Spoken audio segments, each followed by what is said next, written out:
Good afternoon. Thank you so much for watching This Is Now. You got Jonathan and Ashley right here in the H&N Digital Center. Want to get started with this. We have a live video feed coming in right now. This is from Honolulu Hale. This is the City Council holding a meeting to discuss the Red Hill fuel storage facility and that tainted water crisis. Now, the council is taking up a measure that urges state and federal officials to permanently remove or relocate the facility, as well as legislation that would require city permits for underground storage tanks. Here's some of what was said so far. This government shall not shrink back from its kuleana. I hope today can be a better learning and understanding experience, that the role that we can play best as a steward for this resource and carrying this kuleana to our people. I do want to ask of the testifiers to please show respect. Even in our passion, in our frustration, in our pain, we can also always show respect. 187 million gallons of fuel to sit just 100 feet above the aquifer that supplies the water for the majority of our island is not only reckless, it's genocide. My skin was on fire. And I went to the doctor on Monday, and I had one of the worst rashes she had ever seen. Learning from the CDC, this is a direct effect of being exposed to crude oil. It was so bad that it was very difficult to wear clothing, to walk around, and I still have the remnants on my shoulder to this day. And this was from just swimming in the water for about an hour and then showering off at the facility. The Navy says it is complying with the state's order to stop flushing contaminated water from its lines into the environment. Instead, it plans to use huge filters to clean it up. Mahealani Richardson has those details.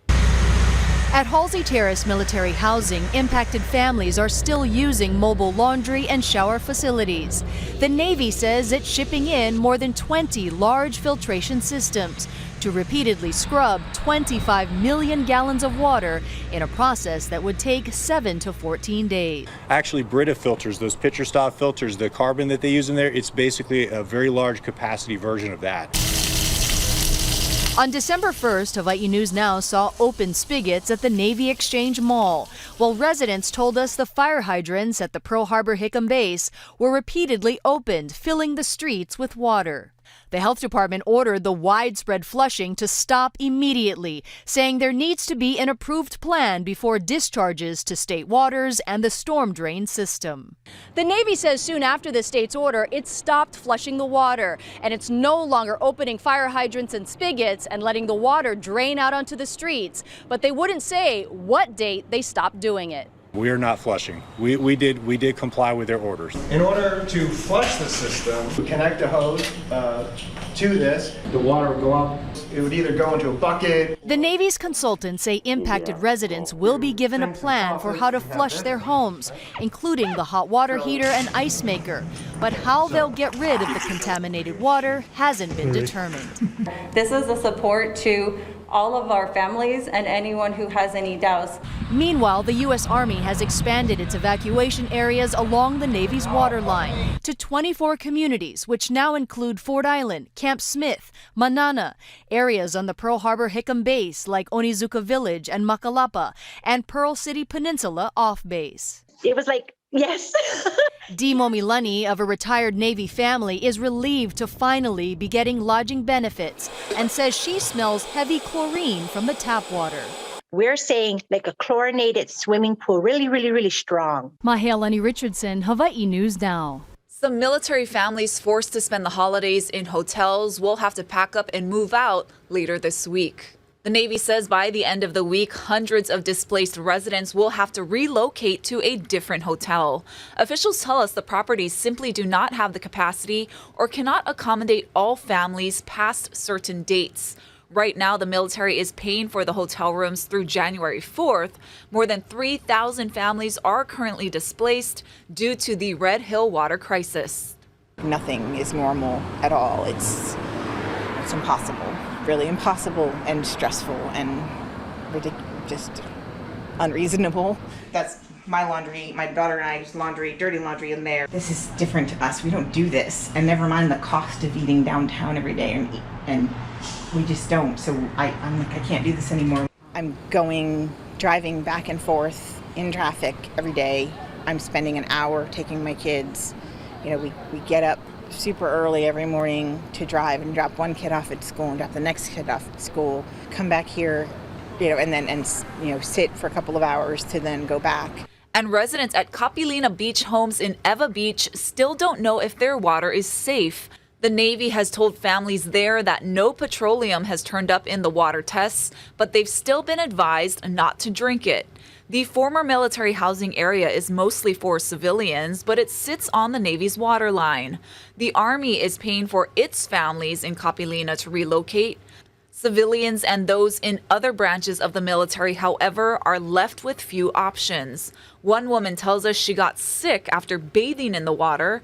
Kapilina's management is calling on the Navy to help their tenants. It feels like there's tremors underneath the skin, almost like shocks and shaking. They treated me as if I had a severe toxic reaction to something, and told me that we needed to remove ourselves from the home immediately. We basically are backed into a corner at this point. There's no options besides spending hundreds of dollars every single day for who knows how long. This is a ridiculous situation to be in, you know, that we're expected to pay rent and then find somewhere else on our own to stay so that we can survive. I would like for them to provide us options to get clean water.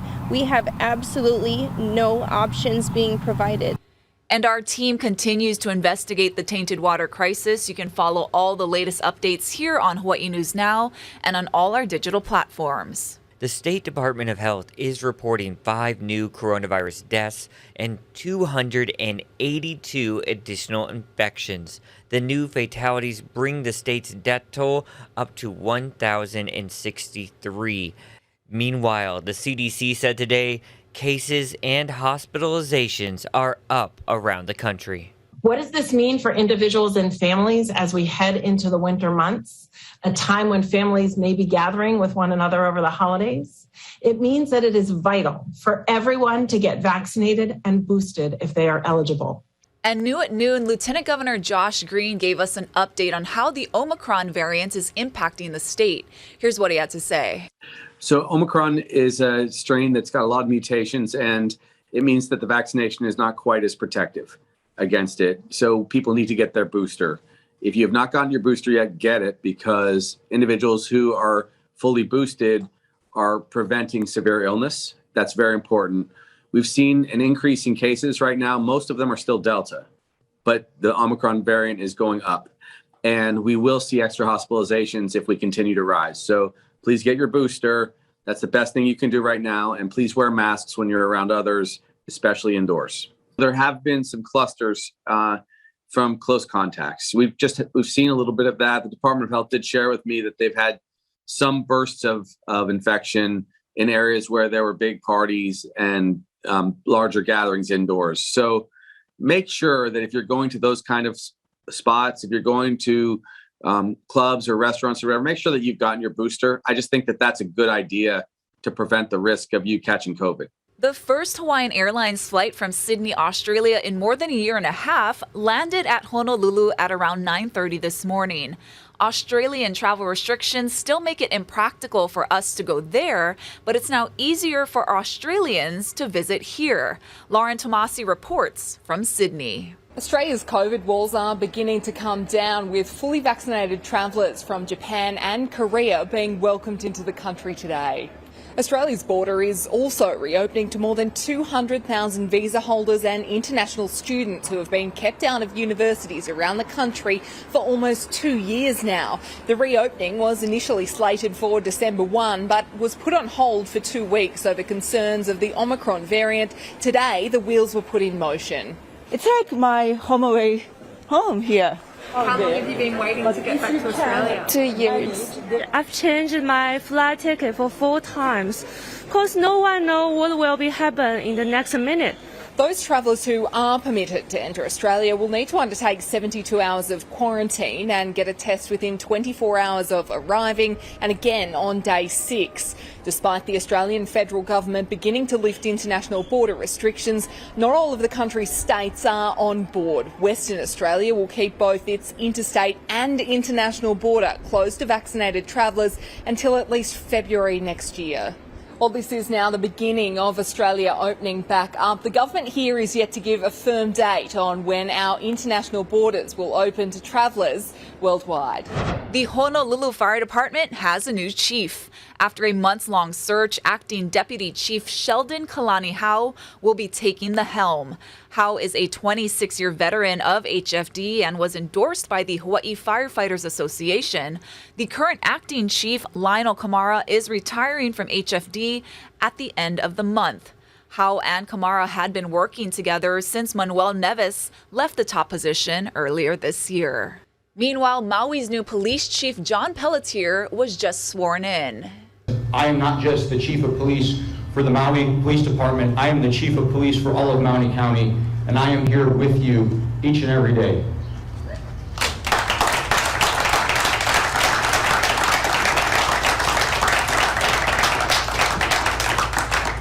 So MPD, you are amazing.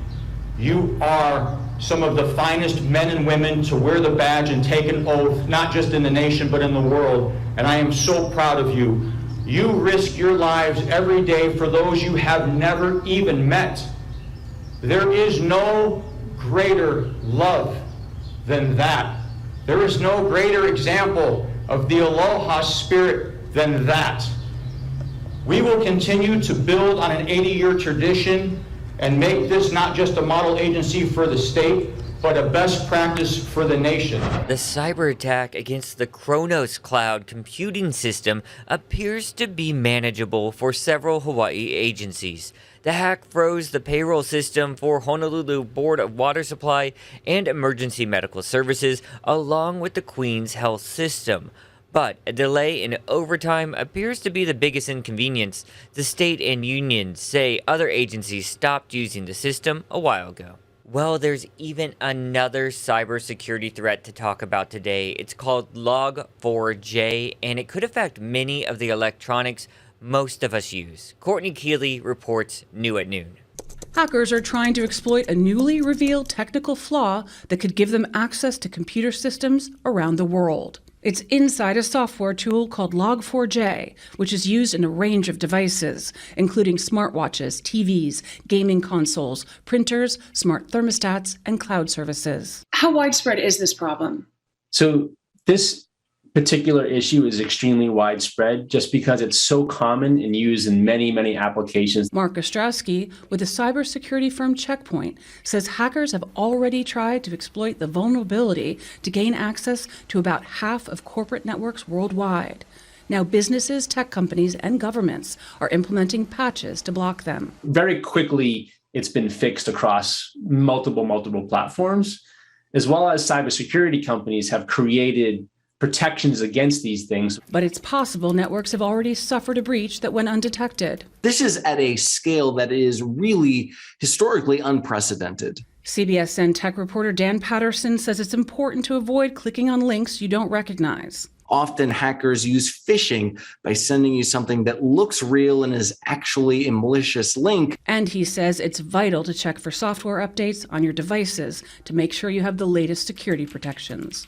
Courtney Keeley, CBS News, New York. Thank you, Courtney, our new CBS News reporter there. Let's take you live outside. Check out this beautiful, beautiful shot of those green mountains there with some clouds overtopping them right now. I just checked the live temperature reading here in Honolulu, and it is 78 degrees outside. That has to be nice for you guys who might be out and about, unlike us here in the H&N Digital Center. Let's turn it over to our dear friend Guy Hoggy with an update about how those conditions are.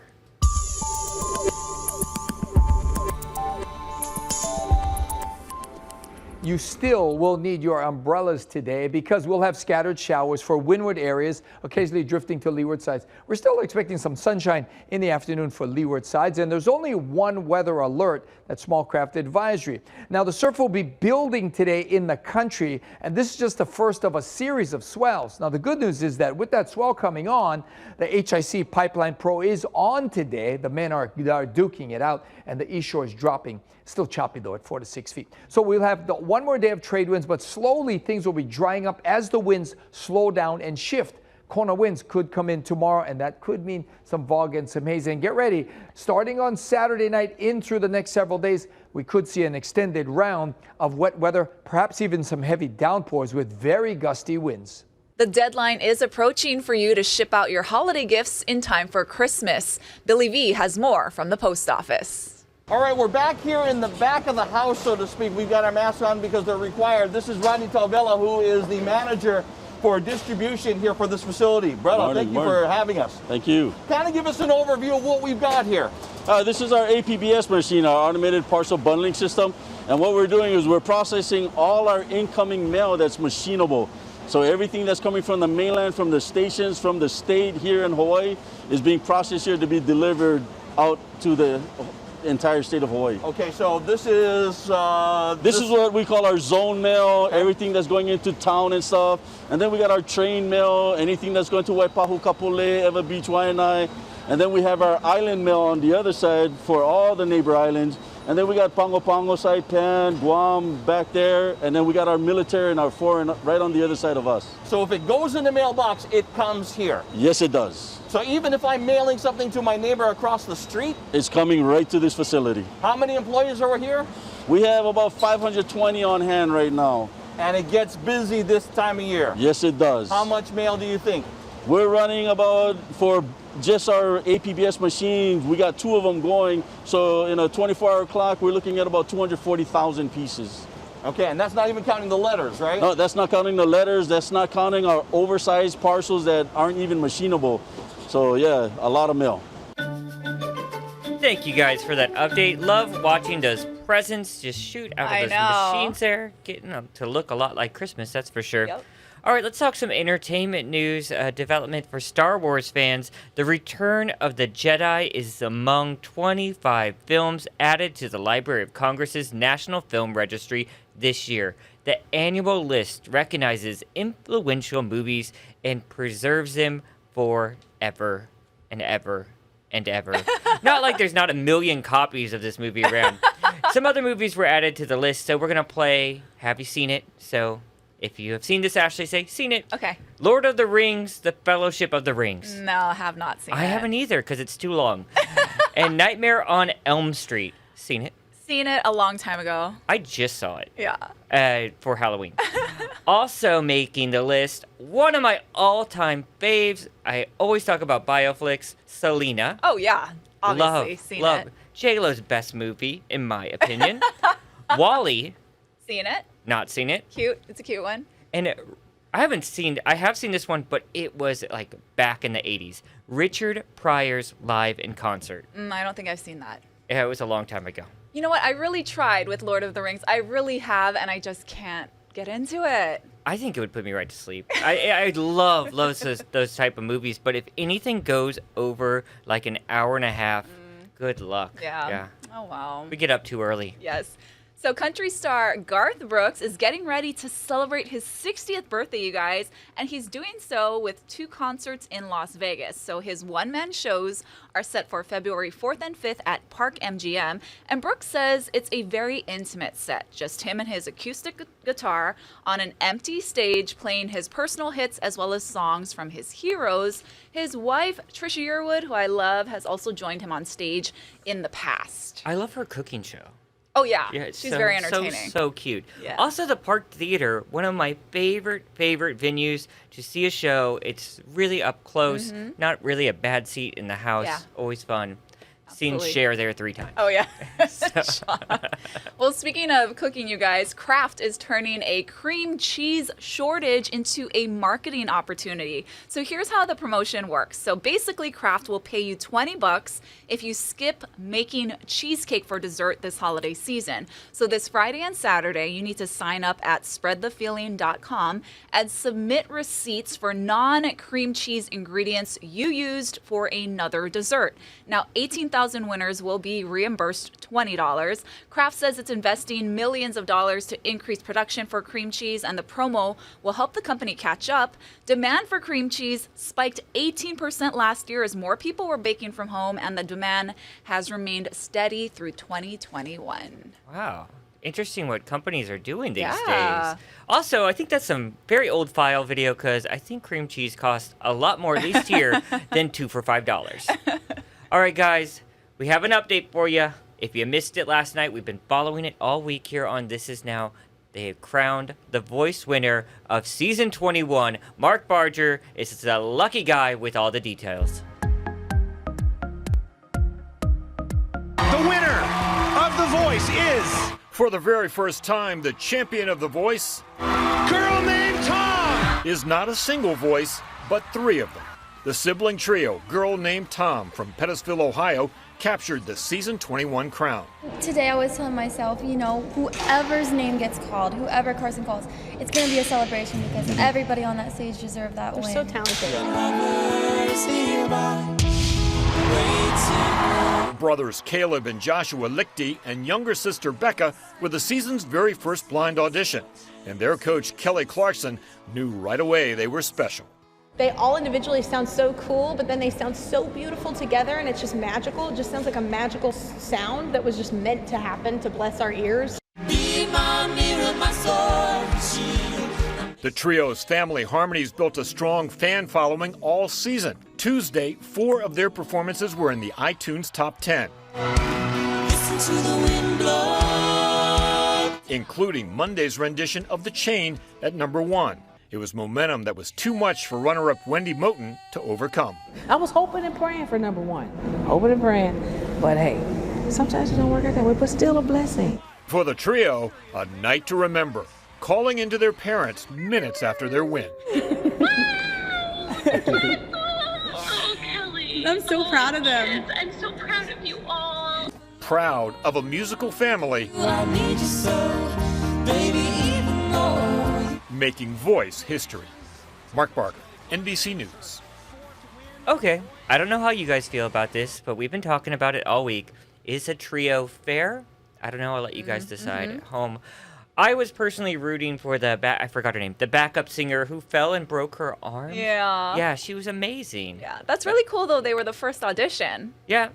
Well, listen to this. I got some voice facts for you Okay, you let's may hear not it. have ever heard of. So this is what the interweb is telling me right now. So did you know contestants receive pre-show training before the blind auditions? No, I did not know that. Yep. And pre-show training can take up to 3 months. Yep. And here's another thing, because yesterday we were talking about this. We were saying good song choices. They don't choose those songs. Right. Yep, producers choose those Oh, songs. how interesting. Yep. John, you're just ruining it for everybody. And this too, and this is obvious. Contestants get a style makeover. Oh, yeah, that. That's pretty yes, obvious. Yes. All right, guys, that's going to do it for This Is Now. Could you tell we were a little short on time there? Ashley's going to be back at First at 4 on KHNL. You don't want to miss that. And we're going to continue to provide you with updates throughout the day regarding that ongoing water crisis there at Red Hill. The City Council holding that special meeting today. So a lot of updates surely to come out of that. So stay tuned to your H&N digital platforms for all those new details as they come in. And don't forget, sign up for our newsletter, please. Have a good one, guys.